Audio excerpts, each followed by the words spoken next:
Hello guys, welcome back to this football channel, and today our main topic that we're going to talk about is Chelsea's 3-0 victory against Newcastle United.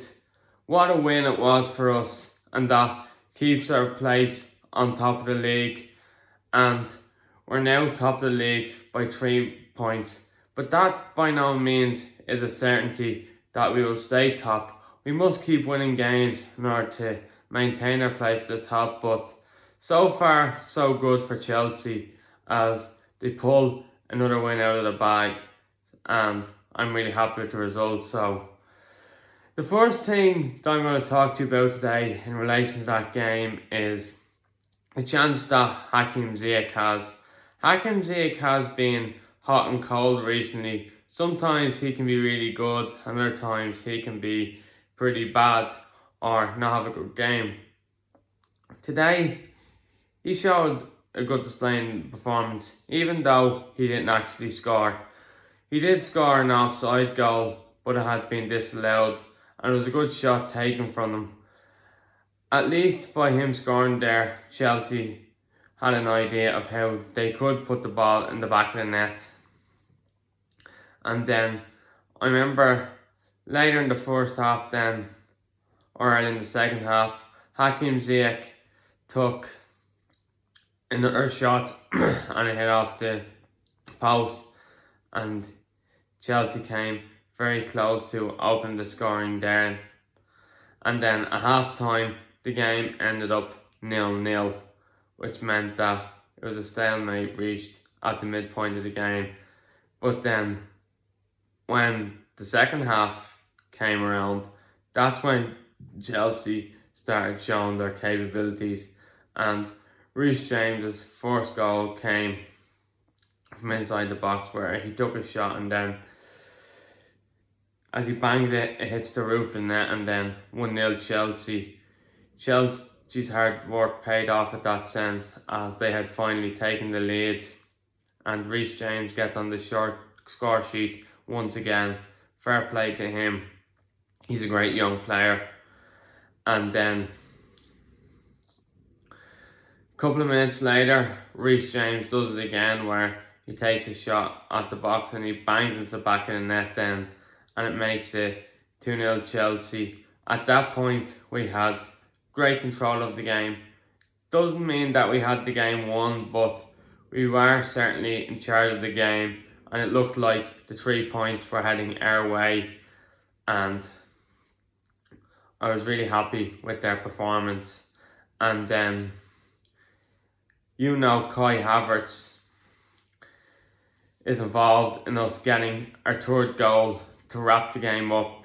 What happened was, the ball's played to him and he runs into the box, and the goalkeeper ends up taking him down, and then Chelsea are rewarded a penalty. It was a clear penalty for Chelsea as the goalkeeper had took him down, and who gets on the spot then to make it 3-0 Chelsea. It is Jorginho.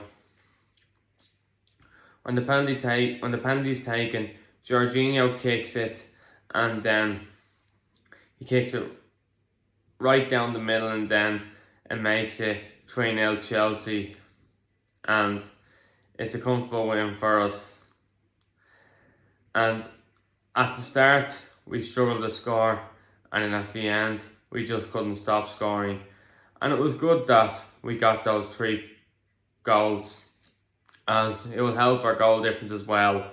And funny enough, a few other results went their way as well, and these include the Liverpool game where they let a 2-0 lead slip against Brighton and Hove Albion. Brighton actually beat Liverpool at Anfield last year, as Liverpool did lose a few home games last season, and I remember they did go on a long run of an unbeaten home games, but then that record was broken then last season. Crystal Palace did well to come back from 2 goals down against Liverpool, especially as Liverpool had scored a few offside goals. But Brighton nearly won it in the end though. but then they had an offside goal ruled out as well. Or should I say, a goal ruled out because it was offside. But they still managed to get 2 points knocked off them. And then Man City, on the other hand, end up getting beaten 2-0 to Crystal Palace. And they are one of the favourites to win the league. Although Man City had a pretty okay performance against Crystal Palace. It's just that Crystal Palace happened to turn up that day. City did tend to have some off spells even last season as well, even though they went on to win the league. But that was a great performance by Chelsea, and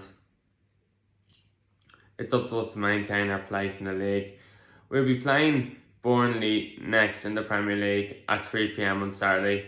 I expect us to win that game. There's no guarantee that we will win it though. And on the other hand as well, we have Malmo coming up tomorrow night. If we win that game, I'd say there's a pretty good chance we'll get through. I'd say if we win tomorrow and beat Juventus, that will secure a place to the last 16. Or even if we win tomorrow and draw against Juventus, that will send us through.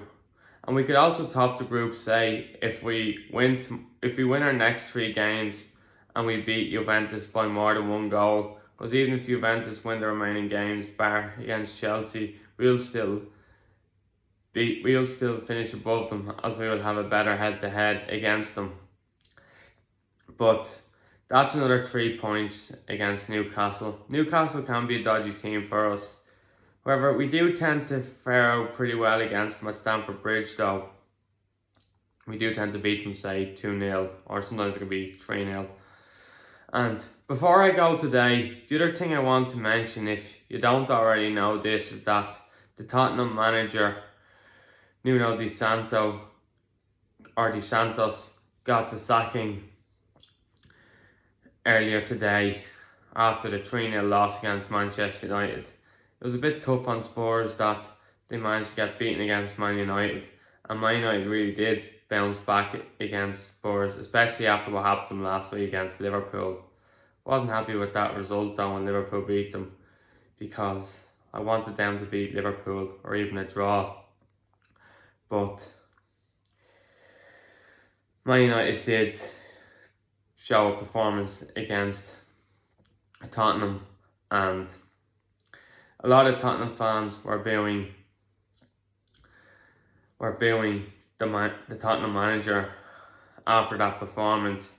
And I have heard rumours that Antonio Conte may take Nuno Di Santos' position as the new Tottenham Hotspur manager, but that by no means is certain, because he could even go to Manchester United or even Newcastle United, as they have new owners in their club now. But the results for Chelsea are good as well, and I'm happy with their performances. So I will probably get back to you later this week to talk to you about the result that we'll have against Malmo, whether that's a win, draw or loss. I'll be talking about it, and I'll be talking about the things that I'm happy about or what I'm unhappy about. But thanks very much for taking your time to watch this video, and I'll see you soon.